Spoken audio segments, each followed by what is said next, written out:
Welcome to the Kingsford Flivver Flash. I'm Coach Van Duzen. This is Season 25, Episode 2, the start of the fall season. Well, welcome everybody to Episode 2. We're happy to continue to do this. Sorry for the little gap between Episode 1 and Episode 2. As you know, fall season has started, and so has school. Yeah, and with the Labor Day weekend coming in, we actually had school last Wednesday and Thursday, and then we had a 4-day weekend. So that was pretty interesting, especially for the JV and freshman football teams for two reasons. One, they had a game on the first day of school, which is always tough. But two, Escanaba didn't bring a freshman team with them, so we had all of the freshmen with all of the JVs playing the Escanaba JV team. So that was kind of a mess. And I'm just going to throw a piece of trivia out there, and then I'll let you talk, Jake. But put in the comments below, before you watch the end of this, who scored the very first touchdown on the brand new turf of Flivver Field. Put it in the comments. I don't even know that one. I do. I don't know I that do. one. Oh. So we can talk football in a little bit, but Jake, you got a bunch of other stuff going on, Yes, so let's hear it. Recap of other sporting events. Last time we talked, we mentioned that the boys soccer team had a triangular in the Sioux, which they went 2-0 in, beat them both, which is great for the soccer program. And then the next week, they played again. They lost to Marquette 3-0, and then they bounced back against a win against Brandon. So they're starting off the year strong, and hopefully they can just keep this going, because I know recently, the past few years, they've made it to like districts and all that. So, well, and what's really neat for me, because I live right by the football field, is they've had a couple practices out on Flivver Field, because the new turf is set up for soccer as well. So that's been really cool to see. Yeah. And then the past week they played again. They played Marquette again, this time losing 4-3. But you can. Well, it sounds like they improved. They went 3-0 and then 4-3. So maybe they're figuring it out. Yeah, but I mean, only 2 losses so far, and I know there's a Charlevoix game that happened, but there was no score reported from that I found. So. Okay. What about volleyball? I know our volleyball team is volleyball. Mentioned that they had a tournament that Saturday. They went 6-0 in that tournament, so they ended up winning that tournament. So they started off really well, and then the following week they ended up playing some teams down in Wisconsin: West Appear, Marshfield, Hortonville, and New Berlin West, and they ended up unfortunately losing all those games 2-0. Ouch! So, but. The competition down there must be just incredible. I mean, that's for every sport though too. Like I've gone down there for Oshkosh tournaments for basketball, and it's a total different sport pretty much when you play. Yeah, what a great experience for our girls though, because they're really good. Yeah, they can easily bounce back from this too. Yeah, well, and you get better by playing tougher competition. Yeah, I think that's definitely something that always helped, no matter what sport it would be. Yeah, awesome. And then I think it's now time to talk about football. All right, we can. I'll talk a little bit about the JV and freshman. My son is playing freshman football, so obviously I was there cheering him on. And first off, I want to give a huge shout out to Coach Ben Olson and Coach Kyle Perlott, because when you take two separate teams, even though we're in the same program, and you mash them together at kind of the last minute for one game, it is incredibly difficult. I know last year we had to do it.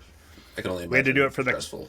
for the Calumet game last year, and to try to get the rosters squared away, to try to get kids playing time, to get kids in position. It's just really tough. And sitting up in the stands, I was totally different perspective from being on the sideline, but I was able to watch all of those coaches really working together, and it looked like they'd been doing it for months. I mean, it looked like they were a well-oiled machine, and they had the offense out.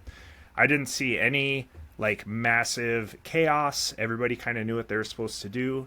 And for a first day of school, for combining a team, for coming together on the brand new turf, it was just really fun to watch.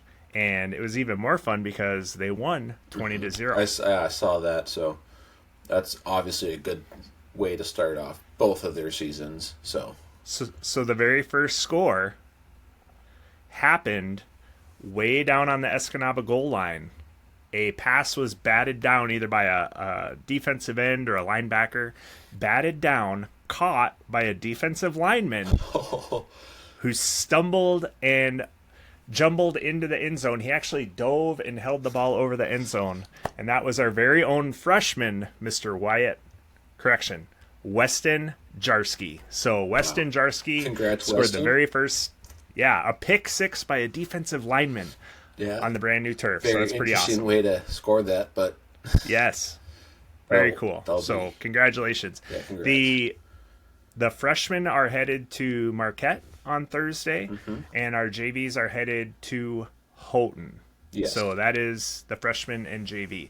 So did you get a chance to watch any of the varsity game on Friday? No, I did not, but I saw some highlights. It looked all right. We didn't play terrible. It was just kind of, I think, started off strong, but then kind of, I don't know, lost focus, whatever. I was just able to watch on NFHS, so obviously I couldn't see the players or the energy or anything but it looked like Escanaba went and scored on maybe the second possession, and then Kingsford really took off and they scored 18 points unanswered. Yeah, and then I think Escanaba just kind of pushed back until the final buzzer blew. So Yeah, well, and I think what happened, there was Escanaba did 2 kickoffs, and I think the first one was a mistake, but it was like a sky kick. And it hit, and it bounced funny, and Escanaba got it, and then they got a score, and then they did it again, but this time I think they did it on purpose. And I don't know if that's in their playbook or if that's something they just drew up in the dirt with a stick. But then they were able to get another possession, and towards the end of the game we were driving. I think we were down at the 23-yard line. I mean, we were set up to score, and ended up turning the ball over. But dang, that Escanaba is. I mean, they're a bunch of tough kids. It's the second biggest school in the UP. So to take them to the wire, I think it was 20-18 or 21-18 at the end. yeah, So final was 21-18. But yeah, I mean, like I said before too with the girls, I'm not worried about it because I know that this football team that no matter what, they have a lot of talent on this team. So it's and they'll learn from exactly they'll learn from mistakes this. and learning from mistakes too. Yeah, so I'm excited to watch them. They head up to Houghton on Friday. Yep. So both our JV and our varsity is up in Houghton just on different days. So that's a long road trip up to the Copper Country. Yeah. But I'm excited. I'm excited to see how they fare this Friday night. Yeah, and then another more sports this week. We have a bunch of away soccer games. They're in Wrightstown, in Houghton, and in Seymour. And I know our girls tennis team has been very busy. I know. I look over there and it seems like they have a match. Like I know. 2-3 I feel times a like week. every time I left, I feel like there was a match going on. Yeah, was in school. I coached boys tennis 1 year. Okay. And I remember the thing that really did me in was we had 5 matches in 1 week. 4 of them were away, and the one home one was the Flivver invite on a Saturday. Ooh. So, like, those tennis players are working their tails off. You barely have time to practice because you're always playing. Playing is your practice at that point. Right, pretty much. Yeah. All right, so since this episode is our first one since school started, and it's a little bit shorter, we don't have all our ducks in a row yet, we are going to kind of end this with a Flivver flashback, because Jacob, who approached me about being on this podcast, is a Flivver alumni. So, Yes, sir. Jake, we got to start elementary school.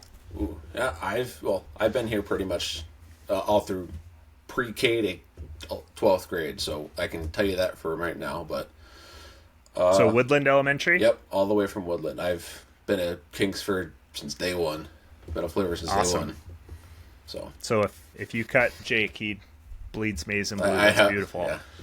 It's So fast forward a little bit to middle school, and what school, sports okay. did you play in middle school? I played Pop Warner football all 4 years. Played the 2 years of basketball that they let you do through the school. And I did a year of track.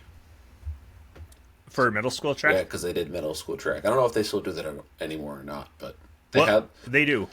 They actually had like you go through like it was kind of like a step into like high school track where you'd actually like travel to like different schools. Yep, they still do that. Okay, good. So what were your events in track? I did hurdles, and I did pole vaulting. Yeah. How did that go? It went all right. I'm going to be honest, but I did not have much upper body strength for being my little 7th grade self. So, but it was definitely a lot of fun. I did the 100 hurdles and the 200 hurdles. So. Okay. Yeah. Interesting. Mm-hmm. So did you carry on? Let's fast forward to high school, because that's kind of when sports, I don't know how to say this, it's kind of when sports really start, because middle school football, the game is on Saturdays. There's no transportation. Yeah. Were you a striper? I was for 1 year. That was my last year. So otherwise, okay, I was. Yeah, if you go back several episodes, we did a couple on the youth football program with Eric Johnson, Mike Floriano, and we talked to them about coaching, and one of the big things was stripers, because once you're over a certain poundage, even if you're built correctly, you can't carry the ball. Yeah. So fast forward into high school. What sports did you play in high school? Well, all 4 years I played basketball, played 2 years of football, and 2 years of golf, and a year of track. So 2 years of golf. Yeah. Let's hear about that. I'm in a golfing family, so my mom and my grandma wanted me to do it my freshman year, but I was like, well, I want to do track, and then COVID kind of set me back on that a little bit, and then I didn't really get to do the events I wanted, so I was like, you know what, I'll do golf now. So were you a freshman for that March of 2020 or 2021? The fall going into the fall of 2020, I was a freshman, so. Okay. Yeah. Yeah, that was a rough. Mm-hmm. Did they want you to run track with a mask? No, because we were outside. Okay. Well, I know fall of 2020. Yeah, football players, we had to wear masks. Yeah, that was fun. And I think basketball, did they have you wear a mask on the basketball court? They had us wear masks too. Yeah. Well, I remember you coaching us my freshman year, because I played with Lance and Michael. Yep. And the whole Marquette thing where we got there the hour early before the game and or whatever. Yeah, so that story's been told on here a couple times, but it's great. We got these splash shields, we got these gaiters. It's our first game, so freshmen are all discombobulated anyway. Lance Harry, I talked to him on the podcast a little while ago. He actually lost his helmet during pregame. I remember how that happens. I don't know. I remember him looking around and be like, "Where's my helmet? Where's my helmet?" Like, I have no idea where your helmet is, Lance. We get on the field and there's 12 minutes left before we start. So in that 12 minutes, he lost his helmet. But we came back. I think we went into halftime losing 20. I think it was 20-0, and then they scored again, and they ended up going for like a 2-point, and then. Well, we won that game 22-20. That's what it was. Yes. I remember that. That's what it was, yeah. Mm-hmm. So. Yeah, I remember. So that was freshman year. Mm-hmm. Did you play JV? No, I did not play the JV. But the funny thing about when the whole comeback started was Michael Floriano caught like a pick six. The only reason we were on, Marquette was on our 25-yard line, and then Michael just ran it for like 75 yards because nobody else could catch him. But the funniest part was that him and Cardell were stride for stride all the way down to the end zone. Love it. I remember just standing there watching, like, well, he scored, but it was kind of funny that they're both just like running side by side. Right. And now Michael is running track at Ferris, which is well deserved by him. Yeah, and I think Cardell went to Northern, I believe, to play football. Yeah. So I got to catch up with him again. Yeah. All right, so freshman year you played football. You said you played 2 years. Mm-hmm. My second year was my junior year. Okay. How did that go? Well, we made it all the way to districts. So that we made it to the district final game against Gladwin, but that was a tough game. But the Flying G's, man. They were some well-oiled machine, I will tell you that. Yeah. But I didn't get to play too much because I injured my thumb and I had to thumb surgery, so I only got to play like 3 games. Right. But But it didn't affect your basketball season, did it? no, it did not. That So was let's talk basketball. when we started freshman year. Sure. All right. Well, freshman year we had a total of 7 people on our team. Oof. Yeah. So, and then I think we had like a 500 record. I can't remember for sure though. But I remember when we played Nagani. We played Nagani twice, and the second time we played them in Nagani, and we had 5 people at that game. Eli Wallace ended up being injured because he injured his ankle during one of the games, and then Caden Cherubini ended up not showing up because he was taking the driver's ed, and they're like very strict on that, so you can't miss a class. So it was me, Caleb Pawinski, Connor Quick, Lance Harry, and Cardell. So it was all the 5 of us going in against, Nagani's full roster. Wow. But we only ended up losing by like 7 or something like that too. But the only reason probably why we did is because I fouled out. So it was a 4v5, so. Ouch. Yeah. And so then fast forward, because you played 2 years of varsity ball and contributed a lot, especially your senior year. Yeah. I did. Junior, I started off pretty strong, but I ended up injuring my ankle in Gladstone, which was like our 5th or 6th game. So it was recovering from that. And then by the time I did recover from that, it was, your ankle doesn't look like it's fully healed yet, so we're going to put you in a boot again for another 2 weeks. So then it was like, so then by the time I was like fully healed, it was like the last week of the season. So I got to do that, play a little bit as much as I could, but by the time playoffs came around, it was all everybody else. But I ended up going into that summer, ankle still was not fully, like, it didn't look like it was still fully healed. Went to a doctor and then was told I needed an ankle surgery. So that was great.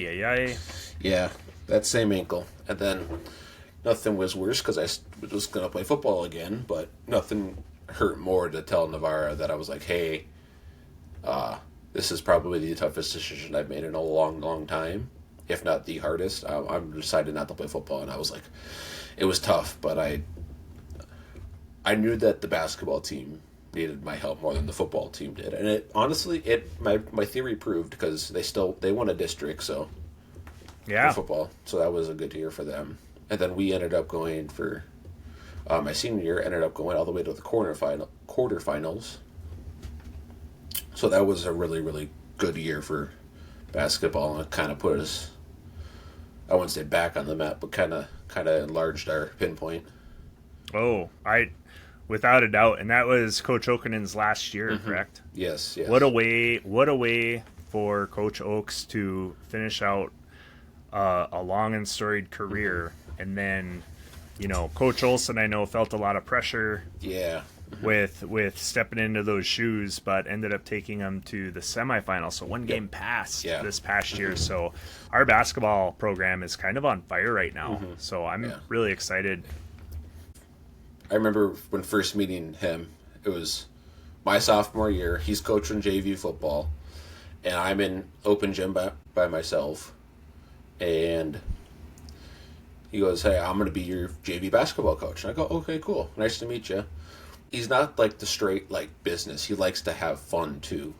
That's the one thing I liked about him so much, is that I can't remember who it was, but I think he was playing a game with somebody. He was doing shot for shot with somebody, and I can't remember who it was, but I was doing my thing, and I turned around, I'm like, he's a lefty? Oh yeah. It kind of threw me off guard. I would have never thought about it at all, but I was like. And then I heard him joke around for a little bit. I go, this season might be something special. So, and we actually ended up going 18-2 that season for basketball. That's awesome, and that's Coach Olson, you won't find a harder worker when it comes No, to watching no. film or prepping his teams. Yeah. So back to Coach Okinen, he was on the podcast. You have to look back and see when. And he was actually, I want to say he was a volunteer, or maybe he was a freshman coach, my JV year. So a million years ago, I met Coach Okinen. He taught me, I want to say it was either econ or history. Yeah. And then he helped with my JV basketball team. Yeah. So He has a plaque. He had a plaque in his room that was wood burn and said Okonomics on it. Okonomics, yep, it's beautiful. Yeah. All right, so when you were in high school, so we covered sports a lot. Did you have any jobs? Did you work anywhere, or were you like all sports all the time? I worked for my grandpa who owned a Jacobson Heating, so I was always during the summer. I was always doing that, or during a break when I wasn't doing anything. So, And what did you do? kind of helped just installed water heaters, AC units, furnaces, pretty much. It's like Yeah. manual labor, whatever they needed. Yeah, pretty much. I was the runt. It was like, go get me Nice. this, go do this. Right. You're the hey you guy. Yeah, and it was. They definitely had a little bit more fun doing it because I was the grandson. So Right.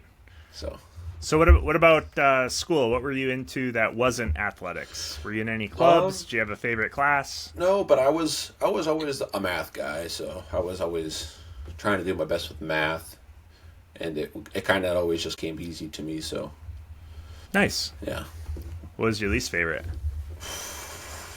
I don't know. Put you on the spot. I don't know. I wouldn't say English was my least favorite, but I was always challenged by English. But it was That's a good way to put it. yeah. But I took woodworking 2 years. That was fun. Mr. Tapia was a good teacher. I don't know if he's not doing it now, but because he got some other job, but he was Yeah, he's actually the superintendent at Norway. that's what it was. Yep. That's wild. He was a great woodshop teacher. Made a bunch of cool things in that class. Yeah, oh yeah. So now you graduated. You did not go to college. Nope. You got a job right away. So tell us what you're doing now. I work at systems control, so yeah, it's definitely different than I would have. If you told me 4 years ago I'd be working at systems control, I'd be like, you're crazy. I would have never thought I'd be working there. Just not because it's a bad job or anything. I would just never thought of the fact that I would not go to school. Yeah. Well, Until my senior year, I never thought I always thought I'd be going to college. So yeah. Well, things worked out. It seems like you have a good job and you Yeah. enjoy it, and it allows you to still keep up with Kingsford sports. So yeah. last question we always ask on the Flivver Flashback is, what's one piece of advice for that 8th grader or that freshman who's just starting on their journey as a Flivver coming through the next 4 years? What's the one piece of advice you'd give them? Do all of the summer stuff that you can through like the sports, because I know summer is a time of kind of like relaxing or whatever, but I was always the kind of guy who was trying to look forward to the summer camps and all of those things. And I know that my first 2 years we didn't really have much of them because it was still kind of like getting it back from COVID, but I know that there's back into those. So, and I went because like the Oshkosh camp I mentioned before, I went down this year, and it was we had ended up doing like a JV and a varsity team, so they each got to do like play against these better teams that will help them improve for the next season. Oh yeah, that's awesome. And that's that's all sports. We obviously have lifting. There's volleyball camps, there's basketball camps, even things like the Gus Macker is going to make you a better player. And it's really difficult to understand that the work you do in June and July is going to pay off in December in basketball season, but it really, really is. And I know it's summer, like you had mentioned, relax, but usually the coaches are only asking for a couple hours. Yeah. We're doing 6 hours a week. If you can come to the weight room 3 times a week, 2 hours a piece, you're going to be a better football player. You're going to be a better volleyball, basketball, whatever it is. Yeah. So that's really good advice. Because I know do all the summer stuff. Yeah, my favorite one actually was. Unfortunately, I did play my senior year of football, but St. Norbert's put on a lineman camp. So Yes. we had, Excellent. yeah, that was our first year doing that, and then so it was awesome to do that though. Great camp, great coaches, because they had coaches from Norbert's, Tech, a bunch of other like local colleges that were there, and I love the Tech lineman coach too. He's a good guy. Yeah. If you've ever met him, I can't remember his name off the top of my head, but he's a good guy. Right now it's Rustman. Yeah, Is the coach, and I think that's the one. He's a I'm riot. thinking of, so, Yep. yeah, I like him. He's a good guy. And another good football one's the Wender camp, which is the UP football camp, whatever it's actually called. But the Uper football camp. Yeah, that was always a fun one. The West Iron camp is always a good one too. Mm-hmm. I've never been to that one. I don't think they had it this past year, but anytime you can get out and work on skills, one with athletes not from your school, Mm-hmm. and two, coaches not from your school, just to get that exposure. Mm-hmm. You know, because if you're coached by the same person all the time, Yeah. you're gonna have a very narrow focus of how something's supposed to be done. So even though, you know, maybe Jace Daniels taught me something as a line coach how to do something, maybe we don't do it that way, but at least I got that experience, and there might be a day when I pull that out of my back pocket and I can use it. So no, that's excellent advice. Yeah. All right, so thanks, Jake. If you haven't figured it out, Jake and I are going to tag team this for a while. I think we're going to try to get Jake to kind of take it over a little bit, but this has been a great conversation, and you can find us on all the Facebook, Instagram, Twitter, YouTube, all that jazz. So like, subscribe, tell your friends, and we'll see you next time On the Kingsford Flivver Flash.